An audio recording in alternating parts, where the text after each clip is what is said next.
Good afternoon. It is 1:11 p.m.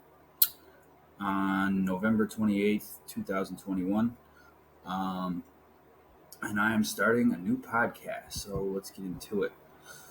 I actually recorded this earlier this morning, but my microphone sounded pretty distorted, so this is attempt number 2, but that's okay because the other one we went a little over an hour on that one. So we want to keep this under an hour. Anyway, this is a podcast called The Death of Bands. It's one of many podcasts that I'm going to be launching around music and around computer technology. So, got some goals, project aims. I can think about 5. I really couldn't think of any more, but I boiled them down to this. The point of this Death of Bands podcast is to, and really, this isn't, the first episodes of these things are always awkward. So I'm really just giving you an overview of what this is. And we're going to go through the article that inspired the genesis of this idea in my head. So anyway, here are some of the project aims. Number 1 is to define what a band is. We're going to get into that pretty deeply because it turns out it's really not that easy. Number 2 is to define good bands versus bad bands. And obviously that's also going to be difficult. Number 3 is to define what's musically useful about bands as opposed to symphony orchestras or single artists, which is another rough definition of what a band is that we're going to get into. Number 4 is to determine the birth and death of bands. Because really, what's your favorite band from the 1930s? I certainly don't have one, if there is one that exists. I mean, there's jazz bands, there's swing bands, but that's not really what we think of as bands.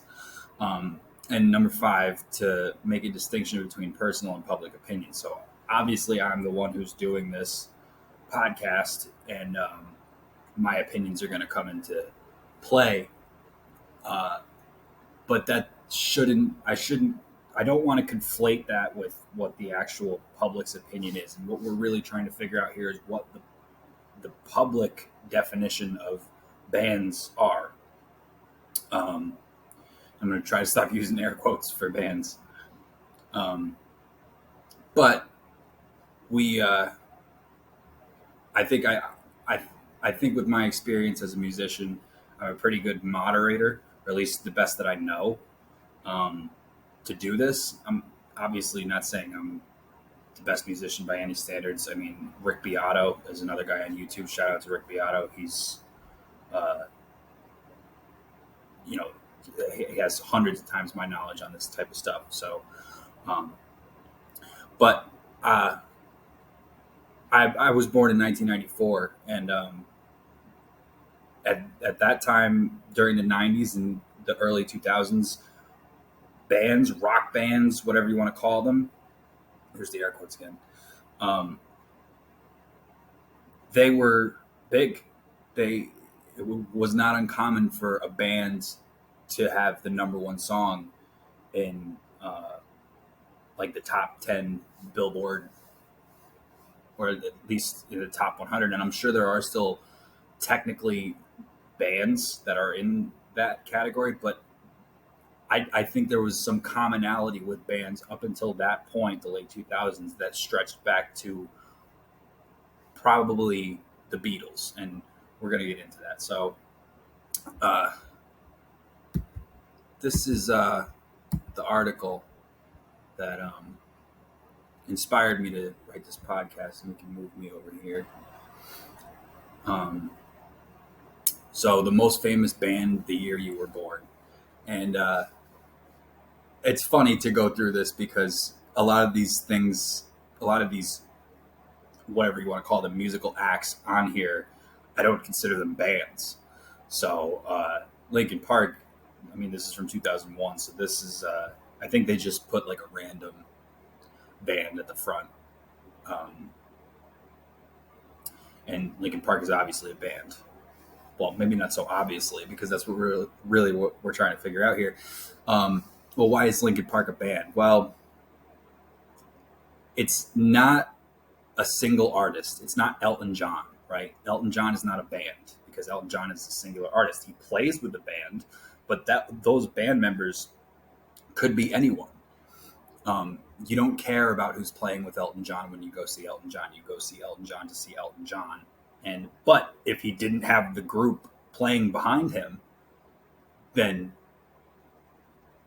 there would be no point to going to see Elton John, because once you hear a soloist for a couple hours, it gets pretty boring. So I think they just chose this random band. The place they start this, okay, here we go. 1940. In like, who's your favorite band from the 40s? I don't have one. So who knows why they're doing this. But Tommy Dorsey and his orchestra. Okay, right off the bat, I have a problem with this because, first of all, Tommy Dorsey is a person. He's not a band. And his orchestra is like, well, right off the bat, you don't care about his orchestra because his orchestra could be anybody. You don't know who Tommy Dorsey is, and even if you did know who Tommy Dorsey was, you wouldn't know any members of his orchestra. So how this is a band is beyond me, except for the fact that in literal terms, a band means a group of people. I mean, you could have, like, I think they would call like bank robbers from the 1920s. They would say that they're a band of bank robbers or a band of gangsters or something like that. It's a group of people, and it's an infinite. So two or more people is a band. But when you say like I'm going to see this band tonight, people know what you mean, and they don't think that you're going to see like the Philadelphia Philharmonic Orchestra is not a band. You wouldn't say, I'm going to see this band tonight. Oh, who is it? It's the Philadelphia Philharmonic Orchestra. It's like, no, you would say, I'm going to see the Philadelphia Philharmonic Orchestra tonight. So anything with an orchestra is not a band. And thus, anything with a band, meaning a group of brass players, is also not a band. I think what a band means is, well, there's a variety of, it doesn't mean one thing. But I think when people think of bands, they're thinking of, there has to be guitars involved. I think that's a dead. There's no. I can't think of a band without a guitar player in it. At least one. That doesn't mean that every song has to have guitars in it, but guitar has to be a main feature of the band. Why? Well, when rock and roll was invented, I think it took use of that instrument. And the reason that the instrument is so... In classical music, there were guitar solos and there was guitar music. And so they didn't completely leave it out, but I don't think that they recognized the full depth of what a guitar can do versus how they realized what the full depth of what a piano can do. And piano and guitar are similar in that you can play multiple notes at the same time on a piano and on a guitar, which is something that you can't do on, say, a clarinet or even a bass, because you can play multiple notes on a bass, but it's very uncommon. So you can, in fact, play a bass part on a piano and play chords and treble notes. I mean, you could play 4 voices on a piano. It's harder to do that on a guitar, but you could certainly play 3, and you could definitely play 2. So a guitar is a milestone of an instrument, and I think they figured that out with the birth of rock and roll. So Tommy Dorsey and his orchestra, not a band. Let's move on. Jimmy Dorsey and his band. Okay, first of all, same last name. I don't know if these guys are brothers or what was up with Dorsey's in the 40s. But in his band, it's like, okay, that's not a band because Jimmy Dorsey and his band, why not just Jimmy Dorsey's band? And if it was Jimmy Dorsey's band, it's like, why is it Jimmy Dorsey's band? Why isn't it just a band? And, you know, we're coming out of the 40s. We're coming out of the era of like classical music and jazz music. And jazz music is, you know, Duke Ellington, Count Basie. I mean, these people are like, they're conductors or composers that are instructing an orchestra on what to do with their writings. So that's the other thing. Jimmy Dorsey and his band implying that Jimmy Dorsey is the leader or the creator of the music, and his band they are subordinate to him. They do what he says. So it's not really a band. See, what a band is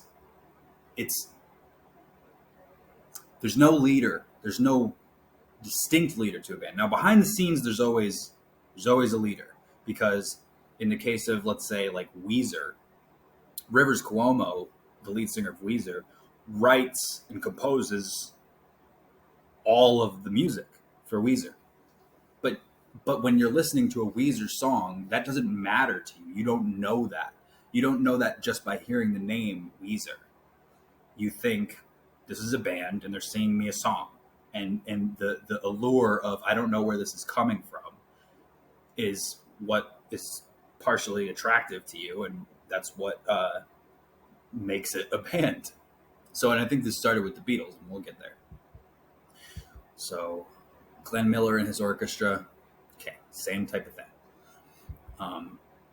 Henry James and his orchestra, you see, we're not trading anything on this. And like, he's a member of this orchestra. I don't know why it's him and his orchestra. Well, I do know, because he's composing it. But it's not that these other musicians, perhaps they couldn't compose it, but to call this a band is, and this is the title of the article is the most famous band the year you were born. How this is a band is beyond me. But, you know, I'm not even listening to the music, so they're probably getting there musically. And getting there would mean to the birth of rock and roll. So let's move on. Jimmy Dorsey and his orchestra, Bob Everly and Kitty Callan. So now it's the same thing as it was in 1941, but now there's two more people. It's like, what are we doing here? You added more people that are above your orchestra to you and your orchestra? I don't understand it. Yeah, so I really don't. It's not a band. Les Brown and his band of renown. Same deal. The Ink Spots. Okay, so now we're getting to the point where we have a title of a group, and it's really a branding thing. It's like it's you look at this and you're like, oh, the Ink Spots. Like, you don't know which one to look at. You don't know which one to elevate above the others. They're equal. It's an equality thing. So, you know, all these people, and I don't know anything about this group. The Ink Spots, never heard of them. So, but the title, you know, they say, it's like you might say, what's in a name? Like, why does the name of the band have to make it's like, shouldn't it be the quality of the music? And it's like, well, no, because we're talking about what bands are. I'm not saying that like Jimmy Dorsey and his orchestra are not good. I'm not saying they're not talented. I'm not saying their music isn't worth listening to. I'm saying they're not a band. And I don't think that's wrong, but you might think I'm wrong. Who knows? Let's move on here. King Cole Trio. Now, look at this. Okay, we've got a bass, piano, and a guitar. So we're getting to the point where, and there's only 3 of them. So we're whittling this down into the foundations of what like a jazz or an orchestra, a jazz band or an orchestra could provide to us. We're getting that at the foundational level, because really jazz bands could employ 20 musicians, and it's like, we don't need to sit through an hour-long jazz tune and have everyone solo, because it's like you might as well get your best soloist to do all of the solos. And at this point, we're transitioning from live music into recordings, which is a big deal with with the invention of bands. Air quotes. So, and I mean, this is Nat King Cole we're talking about. It's not somebody who's not talented. That's not the point of this. The point of this is we're defining what a band is. And it's another thing. It's jazz, okay? And a jazz band is like, well, is it a band? It's like, not really, because what a band is, you hear it from rock bands, and rock is, first of all, rock is an object. It's not, but jazz, the word jazz comes from the perfume that was worn by ladies of the night in New Orleans in the 20s, I think. It could have been the 30s, or it could have been before the 20s, but I think it was the 20s. So these words come from things that are non-musical, and that's sort of the allure to them.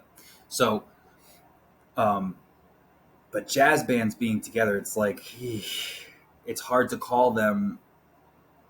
Jazz is really a modified orchestra.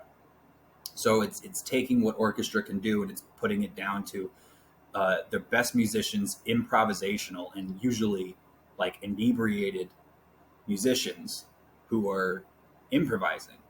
And I'm not trampling on jazz. Jazz is amazing.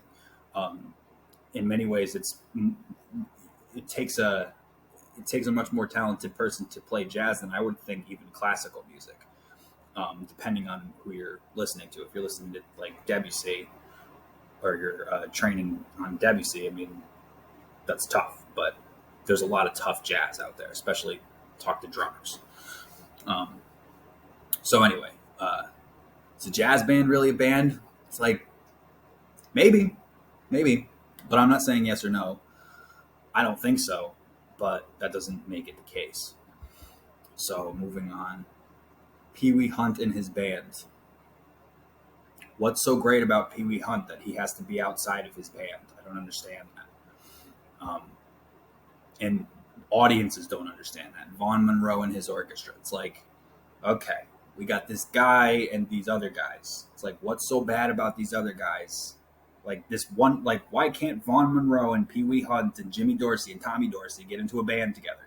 I can't imagine how great, like, if Mozart and Beethoven and Brahms and Tchaikovsky got into a band, I mean, that would be the most amazing band. I would think that would be the most amazing band anyone's ever heard.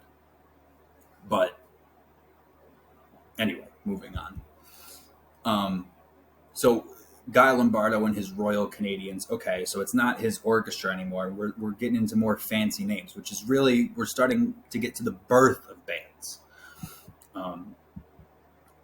Les Paul and Mary Ford. Okay, these are two people, all right? But what we're seeing is that the electric guitar is becoming more prominent. Country Western is moving in to the top of the charts, and bluegrass music is starting to pop up, and cultural, multicultural music is starting to seep into the more creative, and you see these two people, and it's a husband and wife team, and they're, I mean, this is the most popular group of 1951. So in 1951, I believe that's the year that Rocket 88 came out. And Rocket 88 is known as the first rock and roll song. Now, it's debatable, but it's certainly, rock and roll is really, there's a 12-bar blues scale being used in Rocket 88. And you'd think, like, well, why isn't that blues? And it's like, well, it makes you jump. It's very energetic and electric. And blues was not like that. It made you sad. That's why it's called the blues. And it made you ponder. You could sit there and rock back and forth and listen to blues. You couldn't really dance to it. Now, big band and swing, which was, Count Basie, Duke Ellington, like these guys, who were also taking from jazz and classical music, were they were making tunes that you could jump to for sure. But like I said, they weren't separated into the smallest groups that they could be, and uh, there was no equality about it. It was Duke Ellington and his orchestra, I think.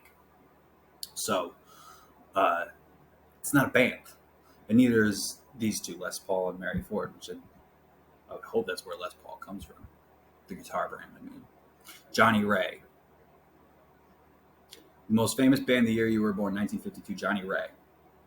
Okay, Johnny Ray sounds like while Johnny Ray might have been billed as a solo artist, then he's not a band. I don't understand this. But I guess not understanding it means that there were no bands at the time. And there were underground bands, but they weren't popular yet because the birth of rock and roll, uh, although it was quick and you know, very popular, it took a long time for it to get to the mainstream.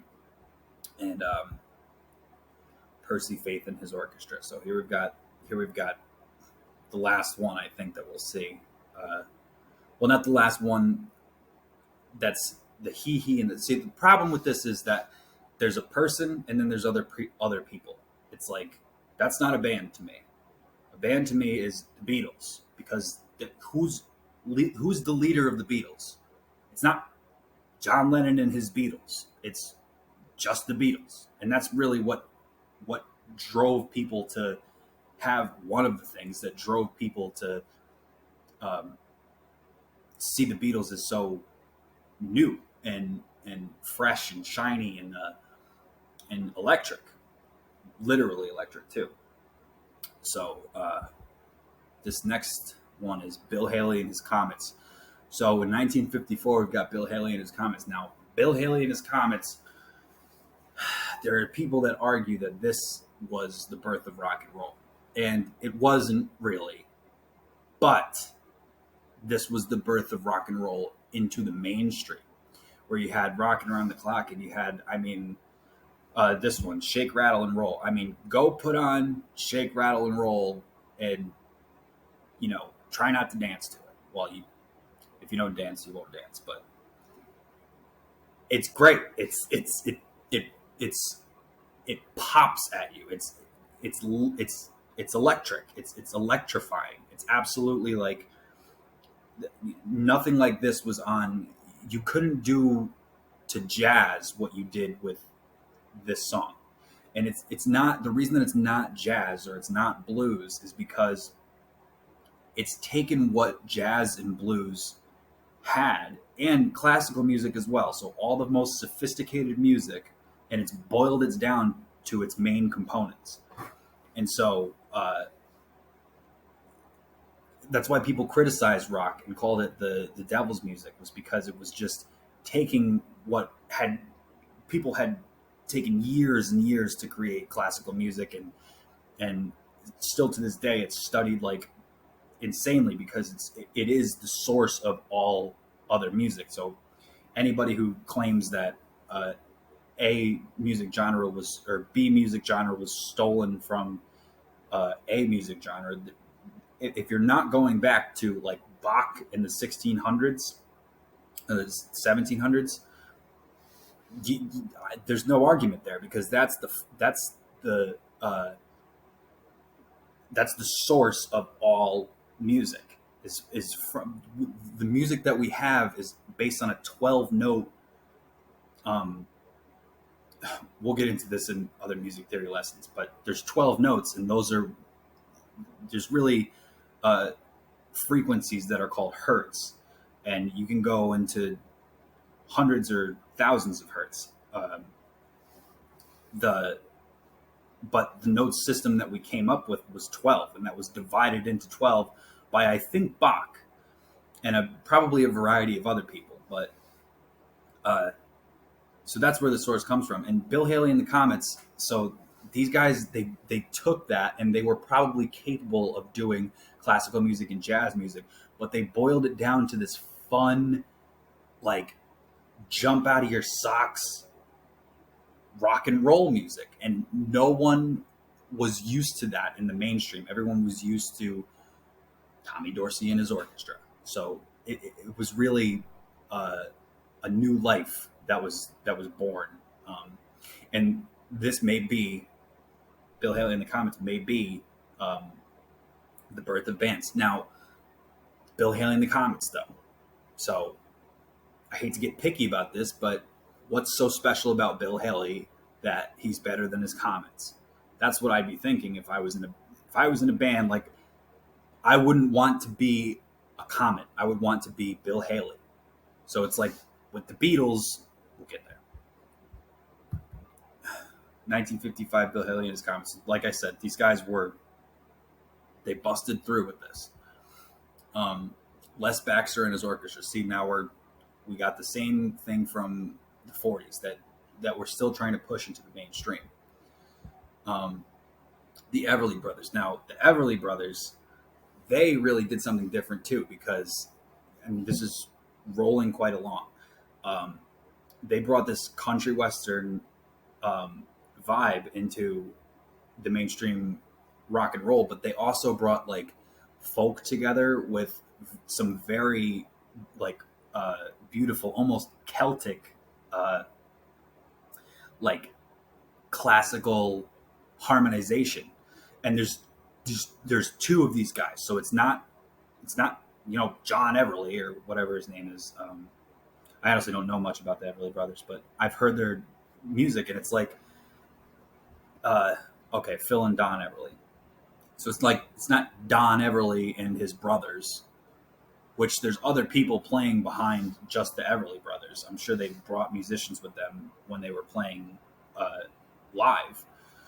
But these guys together are a group now, and they're singing and they're harmonizing, and one of them is doing one thing and the other one's doing the other thing, but they come together and they make a beautiful sound. And they also are writing lyrics. So I think that they are actually writing their own songs, which is another thing that makes bands, because most of the time in the early days of rock and roll, including up into the Beatles, and I think the Beatles were really the last band to get famous off of covering other people's songs. People were covering other people's songs. And you think, where did the songs come from? Well, they came from composers who either took the credit and got royalties from the bands that were playing the songs, which I doubt, or they were discredited, and it was who could do this song the best, which is kind of a rough business if you think about it. I mean, like, if you come out with a song, somebody wrote the song and they're not getting royalties, and these bands, these young cats, are all competing to have the best version of the song. So it could, the eventual conclusion to this is that bands need to come up with their own customized songs. So, and in about 6 years, that's what's going to happen. Everly Brothers, again, they were very, very good. And I think they were doing a lot of acting. Santo and Johnny, I mean, again, these are two guys. So it's a guy and a guy. And it's like, is that a band? It's like, well, it's not just one guy. At least there's some equality there. But I would hesitate to call, is Peter, Paul, and Mary a band? Well, no, it's just Peter, Paul, and Mary. It's like debatable whether or not they're a band. But I guess they could be considered a band. But we'll put that one on the table for now. So Hank Ballard and the Midnighters. Okay, so we're getting to this point where, I mean, look at that hairdo. Like, that we're in the 50s now. Okay, we got like wops and greasers and whatever the nomenclature was to have these bands like Frankie Lyman and the Teenagers. Okay, like are they a band? It's like they certainly sound like a band, so they're getting closer to it. And Hank Ballard and the Midnighters. It's like, but you're putting someone who's more talented than them at the forefront of them to have a star of the show. And I don't think they're doing it on purpose to say that like this person is better than these other people, but that's what the public perception is. It's like, what's so great about Hank Ballard that he's better than the Midnighters? why should I even care about the Midnighters if I'm only just going to be looking at Hank Ballard? And why can't we put Hank Ballard into a band with Frankie Lyman? It's like, these are good questions. String-alongs. Okay, so now we're getting to the point, and notice that they're playing like electric guitars, and there's a bassist there, I think. But we've got a bass, we've got 3 guitarists, and we've got a drummer, and I think they're all singers. Okay, and it's called the string-alongs. So you've got the first group on this list that is a thing, and they're not.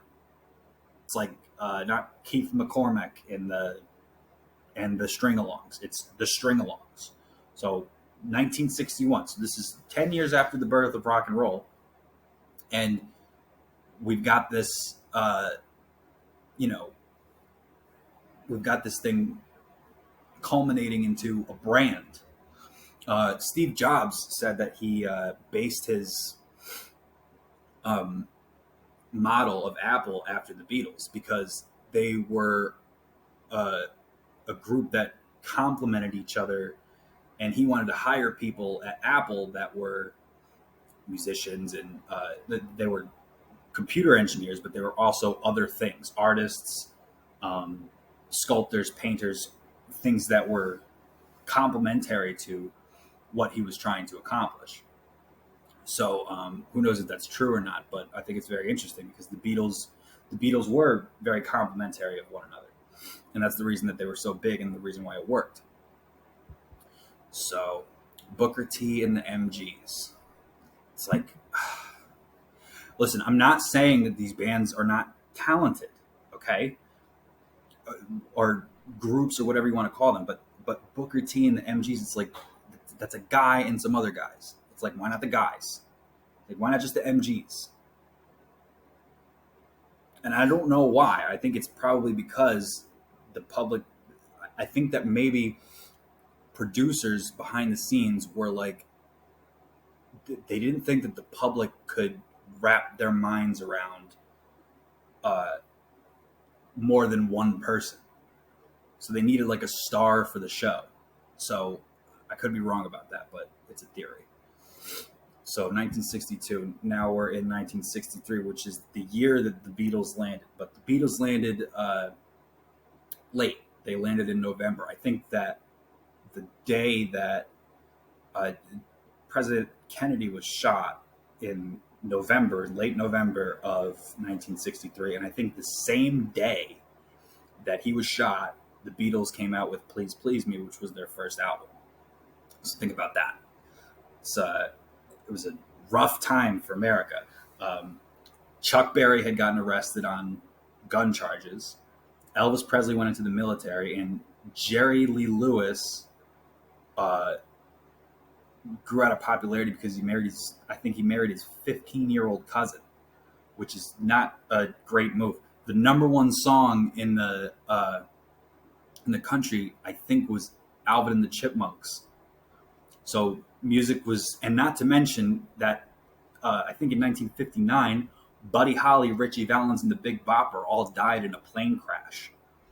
And Don McLean wrote a song about that called American Pie, which is where he talks about the day the music died. It was rough for rock and roll fans.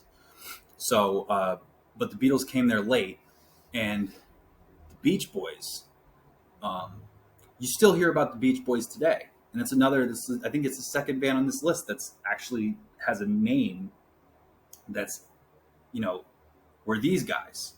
It's not Brian Wilson and the Beach Boys, which Brian Wilson did write all the songs, I believe, for the Beach Boys. But these guys were rock and roll dudes who were like, we're giving you a song. This is a song by the Beach Boys. It's like no one's looking for any extra credit over here except for the Beach Boys themselves. So, and they had competition with the Beatles with Pet Sounds, which is an amazing album. It's one with all the hits on it. So, and next year we get the Beatles. Now, I mean, look at these guys. I mean, does that look like somebody's trying to take? I mean, they're all different, and everybody, like, that just looks like a band to me. It's no one person is more important than the other. They couldn't exist without one of the members. They all complement each other. It's not Paul McCartney and his Beatles. It's the Beatles. They're all important, and they just look like. I mean, they're all in suits. Like they just look like something shiny and new. That's like they literally look like they're one person. So, in 1964, they're off the charts crazy. 65. I mean, look at them again. I mean, it's just I can't. People like to make fun of me because I love the Beatles so much, but it's. I mean, and the thing is that they're creating their own songs. I mean, it was unheard of before, and you're thinking to yourself, they're not the best musicians. None of them none of them knew how to read music at this point, and none of them ever learned how to read music, which is something that you might think, hey, like, dude, you're a Beatle. Like, learn how to read music. It's not that hard.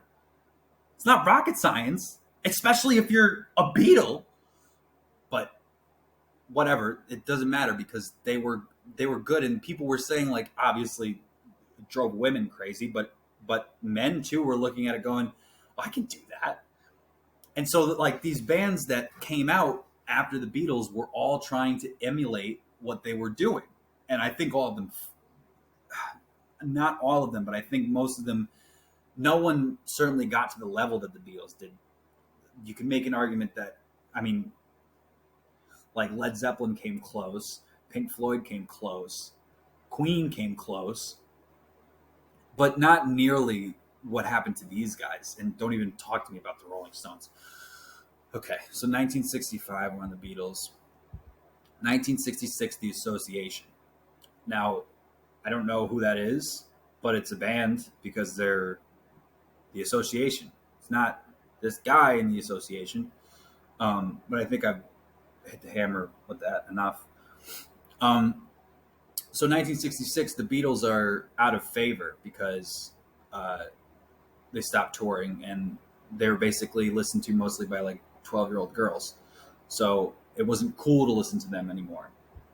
And then the next year, 1967, the Monkees topped the charts. Now the Monkees, it says they were originally formed as a pseudo band composed of 4 actors, including one who could actually sing.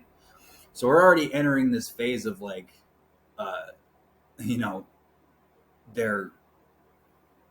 it's all about image. It's really not about the music anymore. But the Monkees were pretty good. They had some good songs, and they fell out of favor rather quickly because the Beatles come back in 1968. And I mean, like, this would be like if somebody came up to you. I mean, they came out with Sgt. Pepper and then the White Album, which are groundbreaking albums, especially for a band that was listened to, like I said, mostly by 12-year-old girls. And it would be like if somebody walked up to you and was like, hey, did you hear that new album that One Direction came out with? And you'd be like, no, and I don't want to. And then they played it for you, and you were like, whoa. Like, that's what this was like. So 68, it's the Beatles. 69, Crosby, Stills, Nash. Are they a band? Yeah, they're a band. Why? Well, they've got multiple singers. You don't really know who the song is coming from. It could be coming from anybody. But they're rather folksy, and they don't have a drummer or anything like that, which doesn't disqualify them as a band. So I'd say they make it. They're definitely a band. Simon and Garfunkel, I don't think they're a band. Sorry. You know that Paul Simon wrote all the songs. Art Garfunkel was basically there to support Paul Simon, and they harmonized greatly, and they had some killer songs that, like, but they're a folk duo. I wouldn't say they're a band.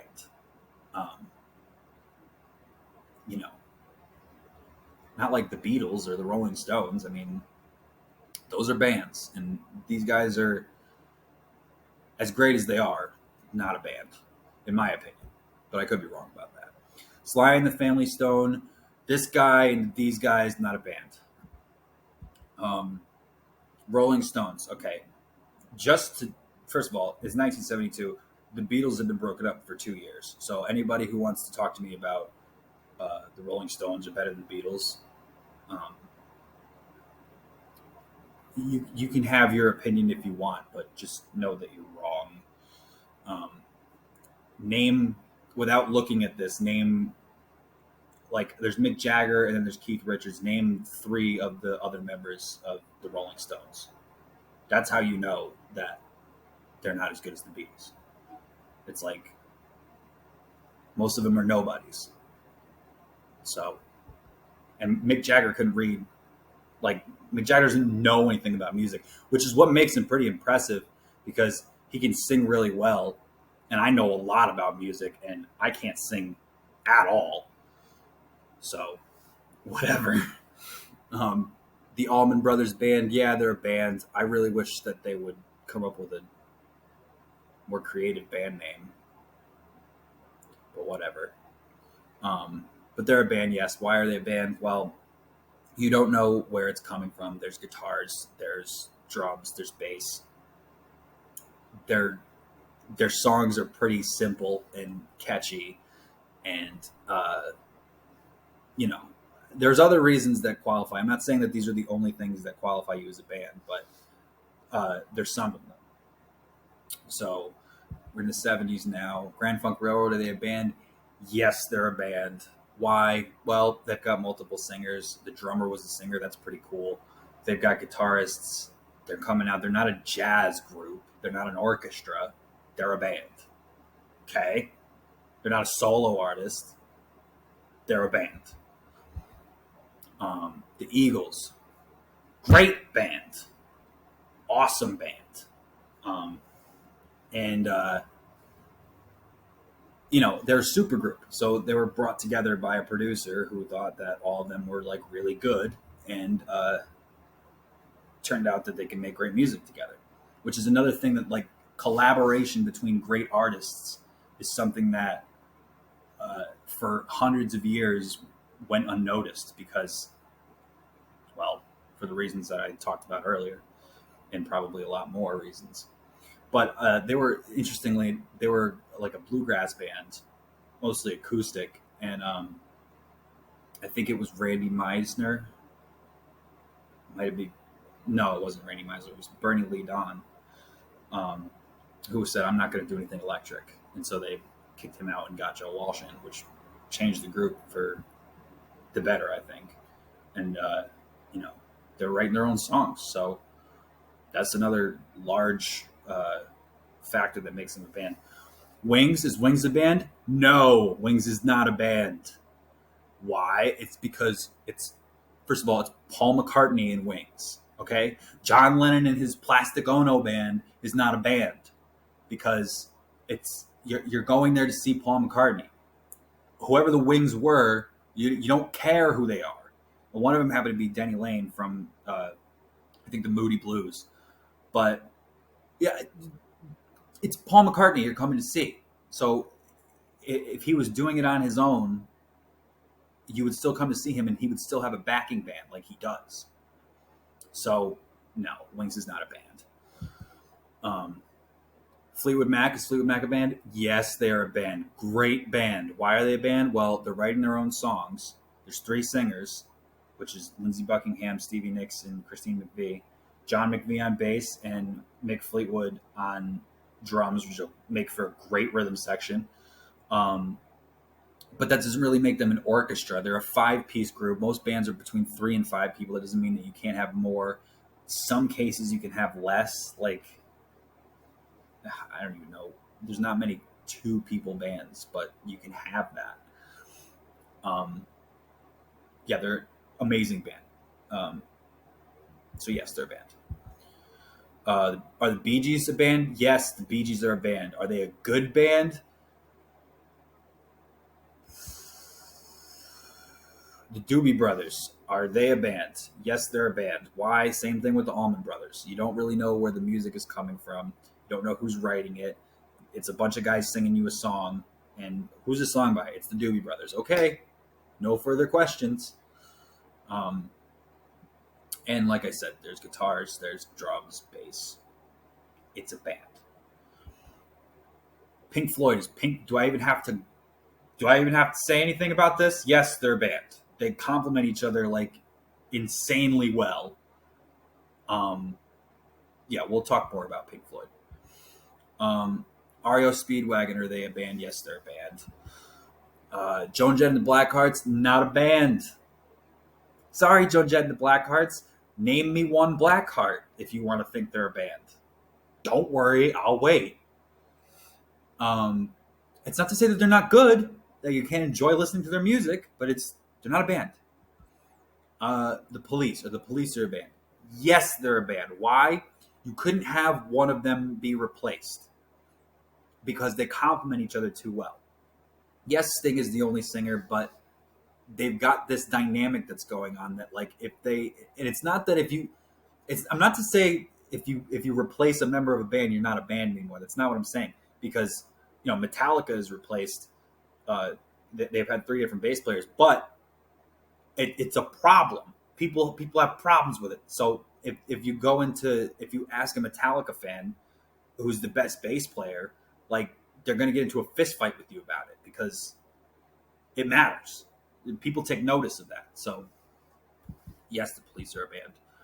Prince and the Revolution, not a band, because it's Prince and the band. It's like, why aren't you a part of the revolution, Prince? You too good for the revolution?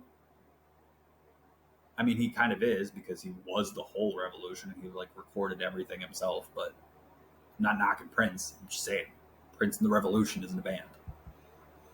Dire Straits. Dire Straits a band? Yes, they're a band.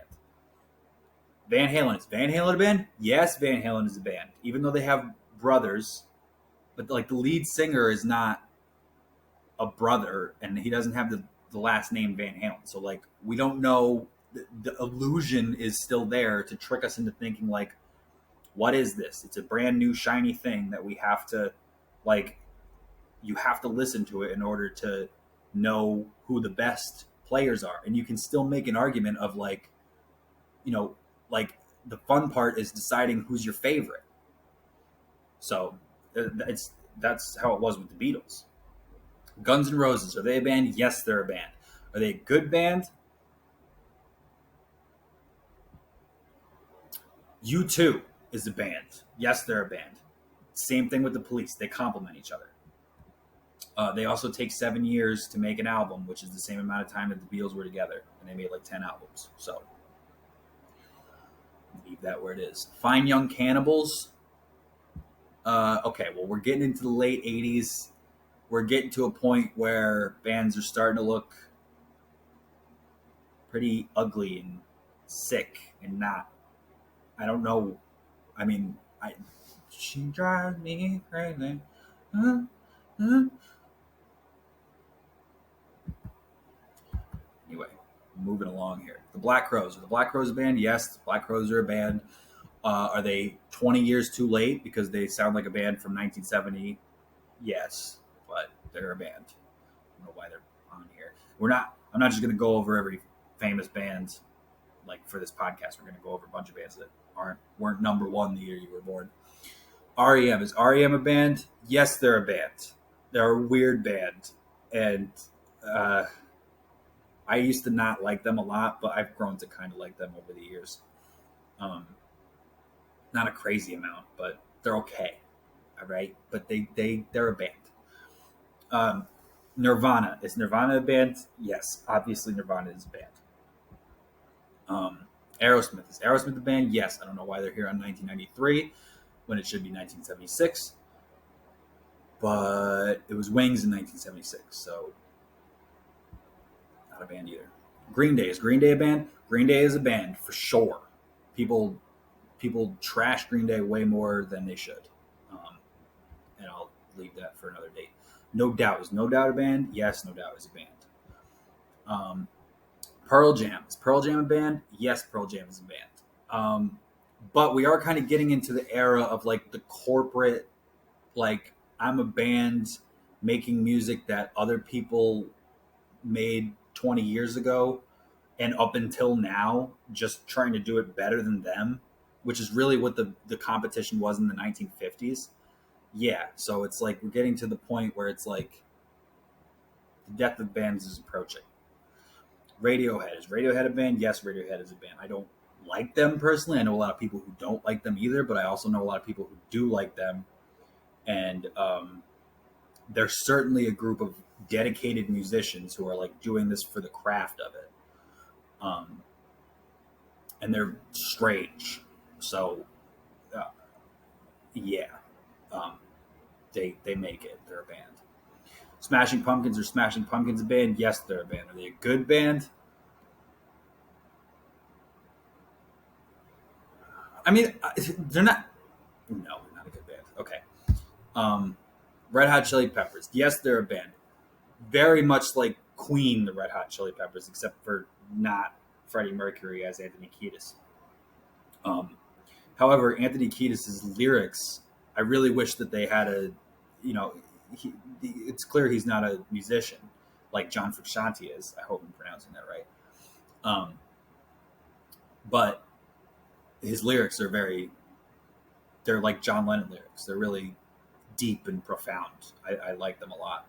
So, and Flea, Chad Smith, I mean, yeah, they're a band. They're clearly a band, and all of their roles are defined for them. Santana band. Santana from the '70s or the '60s and '70s is a band, but this Santana is not. It's just Carlos Santana, and he was like going around like being an extra guitarist for other people. I love like the way he plays guitar. I think it's amazing. He really like feels it, and he's got soul to the way that he plays.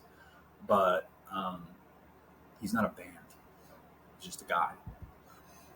Nickelback. Okay, same thing I was talking about Pearl Jam. All right, like these guys, are they a band? Yes, they are a band. Get out of here. But they're really doing a thing that's like corporate. It's not authentic. We're trying to make this music like authentic music is we're making music for the sake of music itself. And if it gets popular, great. But if it doesn't, we're still going to do it. That's the Green Day syndrome. Like people think Green Day sold out, but they didn't sell out. They just were playing the same. There's a video about this with like Henry Rollins. They were playing the same music that they've always played, and it just got popular, like almost by accident. And then they lean into that a little bit. Yeah, but you got to eat. So what are they going to do? Get jobs at a warehouse? I don't think so.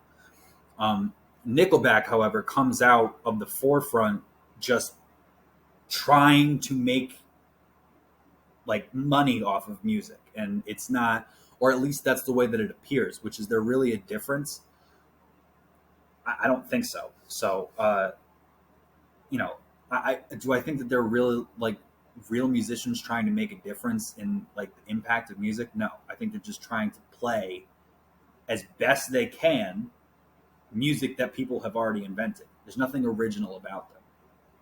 So, Coldplay, yes, they're a band, but same thing as Nickelback. We're going into the death right here, and I think 3 years from now is where this article makes me okay. Maroon 5. Name me another member of Maroon 5 besides Adam Levine. So it might as well have been Adam Levine and his Maroon 5s. Um, so I don't qualify them as a band. I'm sorry. There's nothing. I don't care about anybody except for Adam Levine, and I barely care about him. So they could be anybody. You could have replaced all four members of Maroon 5, and I would never know it. So Fall Out Boy, are they a band? Hell yeah, they're a band.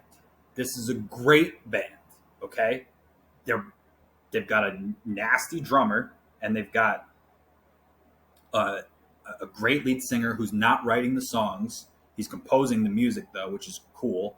And then we've got a bass player who's more popular than the singer, and he's writing the lyrics. And then we've got another guy. So they're in Beatles territory. And this is like where the emo / hardcore punk scene like came back and like started a brand new thing. And then the next year this is where I believe the death of bands occurred. And this is My Chemical Romance.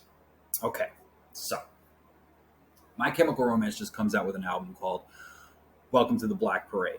And Welcome to the Black Parade is a bad album.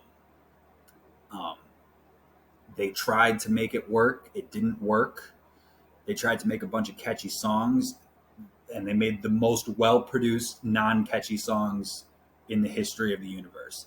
And it was a little too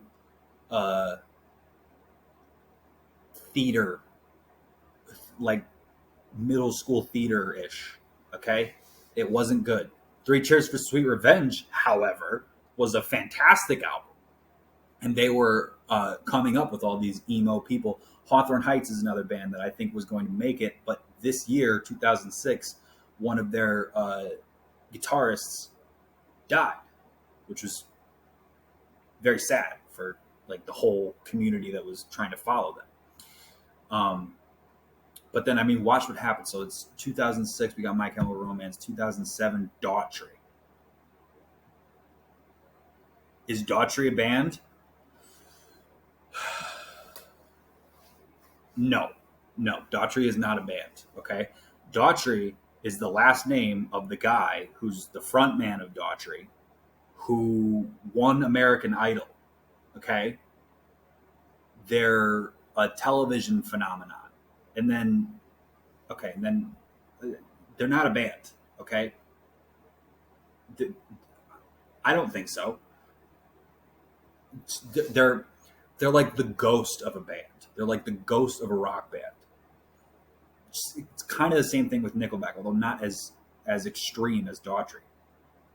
And then the next group, Jonas Brothers. All right. You're telling me bands are still alive? I don't think so. 2008 Jonas Brothers. Are the Jonas Brothers a band? Well, maybe, but are they a good band? Like, I'd rather listen to the whole Smashing Pumpkins discography than, all right, maybe not, but no, then listen to the Jonas Brothers. I mean, come on, give me a break. This is not a band. To say that this is the same thing as Led Zeppelin is, you're out of your mind. And then 2009 Kings of Leon. It's like, hey, I'm going to a Rolling Stones concert. People are like, what? Can I hitch a ride with you, man? Hey, I'm going to see a Kings of Leon concert. It's like, okay, have fun by yourself. I mean, like, why go? I might as well go to Starbucks and listen to my iPod. Is this a band? I mean, if this is poor excuse for a band if it is one. It's a corporate shell of a band like Evanescence. Ugh. Lady Antebellum. And I think this is actually the last band on this list. But I won't go any further either because what's the point? I mean, like, this is clearly the death of bands. And it's 2021, and in the last